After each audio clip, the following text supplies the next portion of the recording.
my belief story. It starts when I was young, when my parents actually had to tell me to go to church. And obviously as a young person, it's not like you had a choice or something, you just had to. I went to the St. Joseph Church in Soweto, in Meadowlands, and I attended for a very long time. Even if when I went to different places, I left Soweto and went to Alexandra, I still attended a church in Alex, the Roman church still. And same with Tembisa when I actually lived there. And all this time, I didn't really know why I was so interested in attending, because it was just based on what I had to do. It came as a chore actually, if someone would ask me.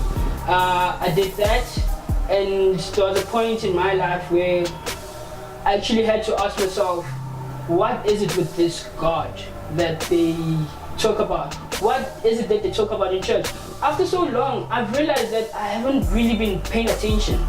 And I think if I was, then maybe I'd have a better understanding, but gladly it reached me at that time, and I was old enough and at least wise enough to know what is right, what is wrong, all the morals of the Bible, but I still didn't know the actual story. I hadn't read it myself. Nonetheless, I was old enough to to start questioning like myself and what I wanted and what I believed in exactly, instead of just following what everyone told me.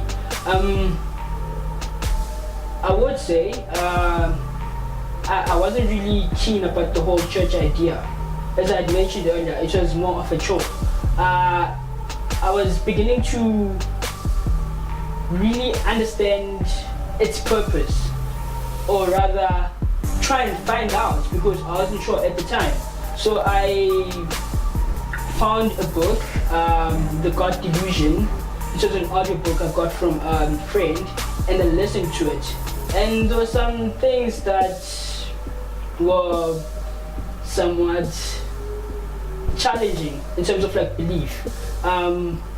One could say it was just too abrupt. I mean, like, this one guy just comes, it's something Dawkins, excuse me, I forgot his name. He just comes and tells you that everything you've ever believed in is actually not true, and God is just an illusion. And I didn't really give it an ear, really. I was afraid of what I could actually find. It was scary. I mean, half the world, if I'm not mistaken, believes in a God. And who am I exactly to just challenge that? The subject was very scary, however also tempting, because this one part of me also wasn't quite sure about this God thing, and I wanted to know about it, like what do they have to say about it in the book. And I read the book, I read a few pages, yeah, and it was very scary. It was very scary, really, how things would have been without religion, and how things would have been better, how people would have killed for a God, and how it could have not happened maybe. And on the contrary, I could say this God image or religious image has served well in its own respect. It has brought morals into what we know, like everything. You know you're not supposed to do this, it's bad. You know you're not supposed to do this, it's illegal. But what happens when you start getting too curious? They say if you actually start doubting your God, then he will look away from you. I don't know. They say he helps those who help themselves. But I think if you're helping yourself, why would you give the credit to someone else? So that's exactly how I think about this.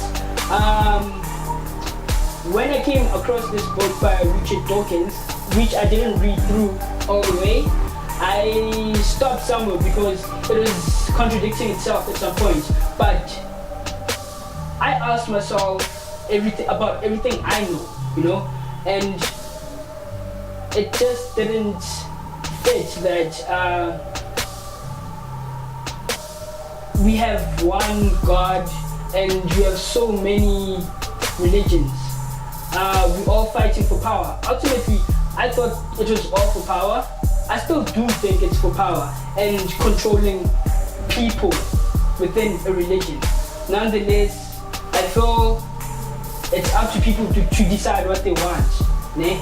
Yeah, that's just how I think about other people in religion. I'm not to change anybody on what they believe in or not. I don't have that ability. I mean, people need to find themselves, just as I found myself. In terms of finding myself, I battled a lot when I had to stop believing. For a while, I became agnostic, and for me, agnosticism means that you are not really sure how you should go about your beliefs. You don't believe that there's a God, and at the same time you don't believe that there isn't a God. Basically, you're uncertain. Agnostic people are uncertain people. They don't know what's happening. But I was like that within my confusion, and after a while I concluded that I was actually an atheist. For me, an atheist is a person who doesn't believe in a God. Some people would actually define an atheist as people who believe that there is no God, and therefore they are a group of a religion that doesn't believe in God.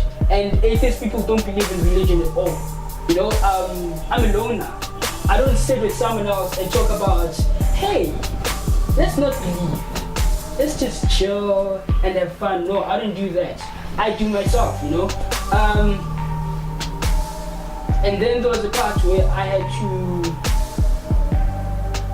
have the message or the idea which I don't believe in God to my parents. Well, particularly my mom, because she was the one who was always pushing me. And at the point I was afraid.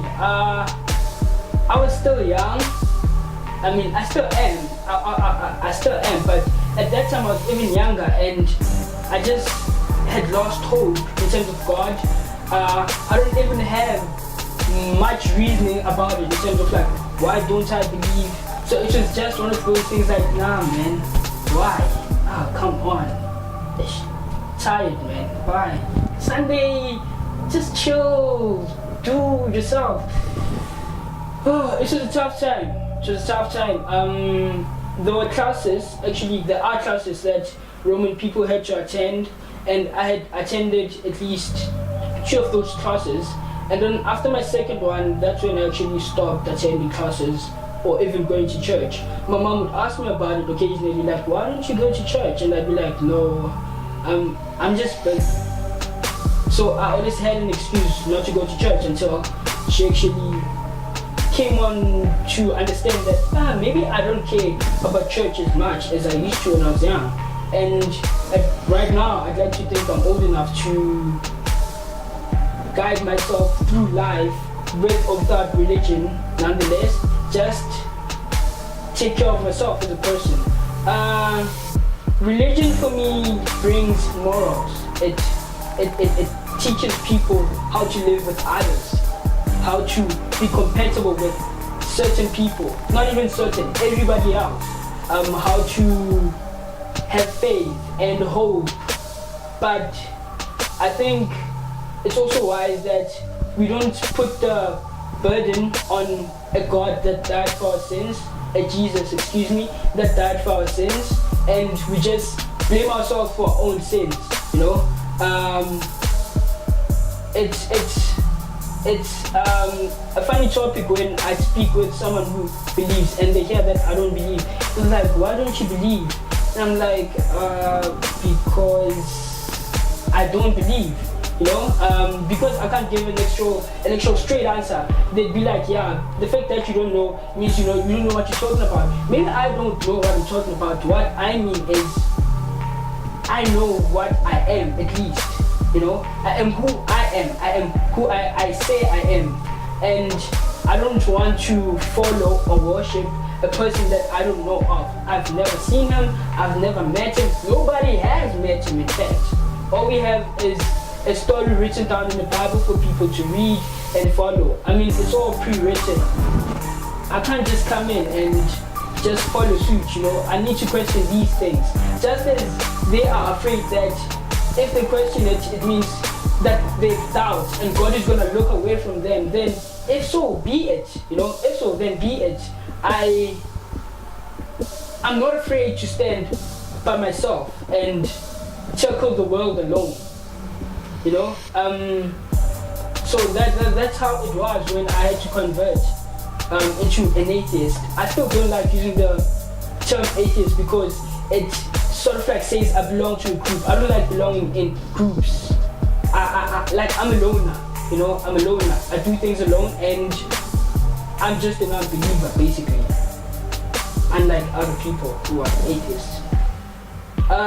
What makes me different from them is I don't really go about reminding people that I don't believe, nor do I go around saying bad things about religion. I don't recruit any friends. I just live with other people. You go to church, no problem, we can be friends, but just don't drag me into it.